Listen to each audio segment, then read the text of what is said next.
Hello दोस्तों, स्वागत है आपका बेसिक सीरीज के एक नए वीडियो में। तो आज हम पढ़ने वाले हैं एक ऐसी व्यवस्था के बारे में जहां जिसके पास जितना अधिक पैसा होगा उसे और अधिक पैसा मिलेगा, जहां पर मेहनत कोई और करेगा लेकिन प्रॉफिट किसी और का होगा। इस व्यवस्था का नाम है कैपिटलिज्म, यानी कि पूंजीवाद।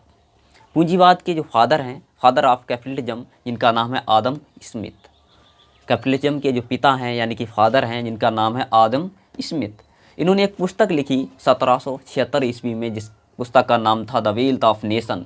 इस पुस्तक में इन्होंने बताया था कि जो कैपिटलिज्म है यानी कि पूंजीवाद एक ऐसी व्यवस्था है जहाँ पर मतलब चीज़ें निजी हाथों में होती हैं, यानी कि प्राइवेट व्यक्ति के हाथ में होती है। सरकार की भूमिका कम होती है, सरकार का ज़्यादा जोर दबाव नहीं होता है। देश के अंदर का जो मेन प्रोडक्शन है वो निजी हाथों में होता है, यानी कि प्राइवेट व्यक्ति के हाथ में होता है। इन्होंने कुछ पॉइंट बताए थे मतलब पूंजीवाद के, यानी कि पहला पॉइंट है मुक्त व्यापार, यानी कि जो ट्रेड है वो फ्री होता है यहाँ पर, यानी कि व्यापार करना फ्री है, मुक्त व्यापार होता है। कोई व्यक्ति चाहे अपनी निजी संपत्ति बढ़ाने के लिए जितना चाहे उतना व्यापार कर सकता है धन कमाने के लिए, कोई रोक टोक नहीं होती है। सरकार नाम मात्र का कोई टैक्स जरूर वसूलती है, वो तो हर जगह होता है व्यवस्था, ठीक है। प्राइवेटाइजेशन यानी कि निजी हाथों में, जो देश के अंदर का मेन प्रोडक्शन है वो निजी हाथों में होता है, यानी किसी प्राइवेट आदमी के हाथ में होता है। यानी कि भारत भी कुछ दशकों से प्राइवेट के लिए बढ़ावा दे रहा है। भारत में वैसे व्यवस्था जो थी, इकोनॉमिक व्यवस्था थी, देश चलाने की जो व्यवस्था होती जिसे बोलते हैं अर्थव्यवस्था, भारतीय जो अर्थव्यवस्था थी वो मिश्रित थी, लेकिन अब कुछ दशकों से पूंजीवाद होती जा रही है। यानी कि यहाँ की जो सरकारें हैं वो भी पूंजीवाद को बढ़ावा दे रही हैं, यानी कि निजी हाथों में चीज़ें सौंपती चली जा रही हैं। यानी कि यहाँ पर जो जैसे हॉस्पिटल हो गया, प्राइवेट भी हैं सरकारी भी हैं, है ना। तो आजकल प्राइवेट को ज़्यादा बढ़ावा दिया जा रहा है हर चीज़, है ना। रोड पे चलने वाले वाहन हैं ज़्यादातर प्राइवेट चल रहे हैं, अब रेलगाड़ियाँ भी प्राइवेट दौड़ेंगी, है ना। पहले सरकारी भी होती तो यहाँ की जो व्यवस्था है वो मिश्रित है, मतलब अब भी चीज़ें सरकारी भी हैं प्राइवेट भी हैं, ठीक है।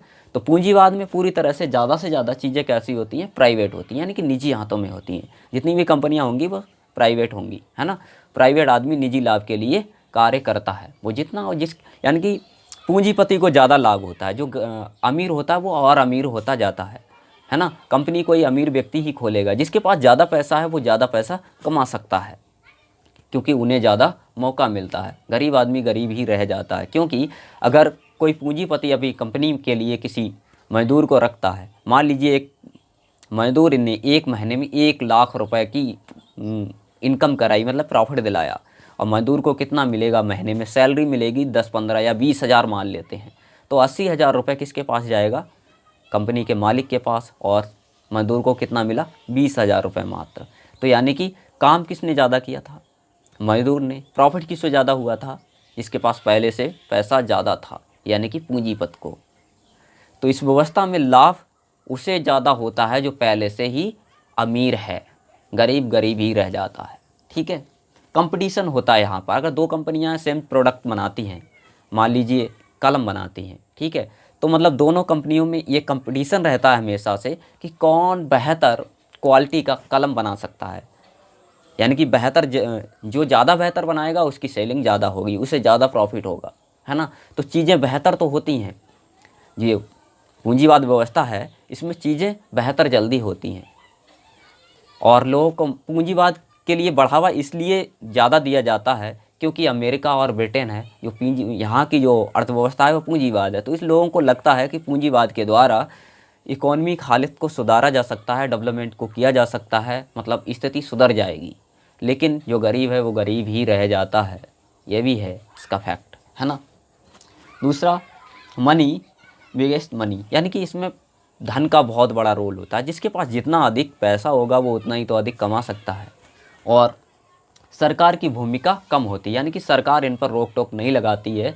जो देश के अंदर मेन प्रोडक्शन है वो निजी हाथों में ही होता है, सरकार इस पर कोई भी दखल अंदाजी नहीं कर सकती है।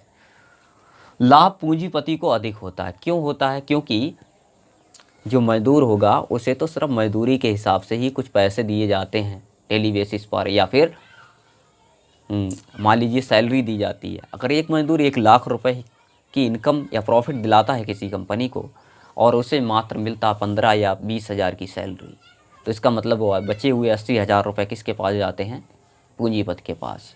तो पूंजीपति को ज़्यादा लाभ होता है। पूंजीपति वो होता है जिसके पास अधिक धन होता है। यानी कि ऐसा माना जाता है कि देश 4 लोग चला रहे हैं। 4 लोग कौन है? जिनके पास बहुत ज़्यादा पैसा है, जो धनी है ना। तो वही तो ऐसा काम कर रहे हैं, मजदूरों से काम करवाते हैं, प्रॉफिट उन्हें हो जाता है, मजदूर मजदूर ही रह जाता है ना। तो उन्हें बेचारों को इतना ही पैसा मिलता है जिससे उसका खाने पीने का खर्चा चल सके, है ना। तो यानी कि ये एक ऐसी व्यवस्था है जहाँ अमीर और अमीर बनता जाता है, गरीब गरीब रह जाता है। मेहनत कोई करता है और प्रॉफिट किसी और को हो जाता है। जैसे कि मेहनत ये लोग कर रहे हैं, प्रॉफिट इसे हो रहा है ना। तो आप समझ सकते हैं। तो आई होप आपको क्लियर हो गया होगा पूंजीवाद व्यवस्था क्या, क्योंकि हम यहाँ पे सिर्फ बेसिक पढ़ रहे हैं। आप चाहते हैं कि एक डिटेल में वीडियो बनाया जाए तो कमेंट बॉक्स में कमेंट करके हमें ज़रूर बताइएगा। Thanks watching for video.